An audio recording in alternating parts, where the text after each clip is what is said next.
মুস্তাফিজকে ছাড়া রীতিমতো ছন্নছাড়া হয়ে গেল কলকাতা নাইট রাইডার্সের বোলিং লাইন আপ। এজন্য রীতিমতো একের পর এক বোলাররা বিধ্বস্ত হতেই আছে প্রতি ম্যাচে।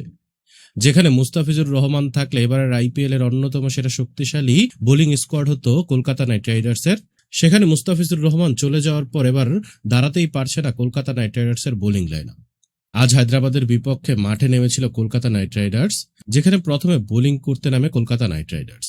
বোলিং করতে নেমে সানরাইজার্স হায়দ্রাবাদের ব্যাটারদের কাছে রীতিমতো তুলোধনা হয় কলকাতা নাইট রাইডার্সের সকল বোলার।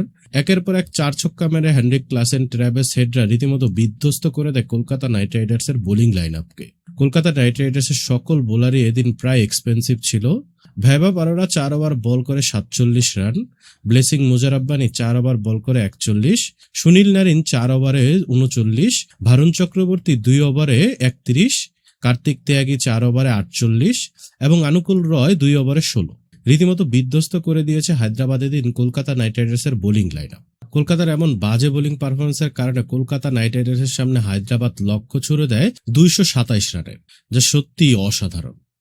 মুস্তাফিজ থাকলে হয়তো এবারের আইপিএল আরো ভালো বোলিং পারফরমেন্স দেখাতে পারত কলকাতা নাইট রাইডার্স। তো বন্ধুরা, আপনাদের কি মনে হয়, মুস্তাফিজকে ছাড়া কি স্বর্ণ ছাড়া আসলেই হয়ে গেছে কলকাতা নাইট রাইডার্স? আপনাদের মতামত অবশ্যই ভিডিওর নিচে কমেন্ট বক্সে লিখে জানাতে ভুলবেন না, এবং ভিডিওটি ভালো লাগলে অবশ্যই লাইক, শেয়ার এবং চ্যানেলটিকে সাবস্ক্রাইব করবেন।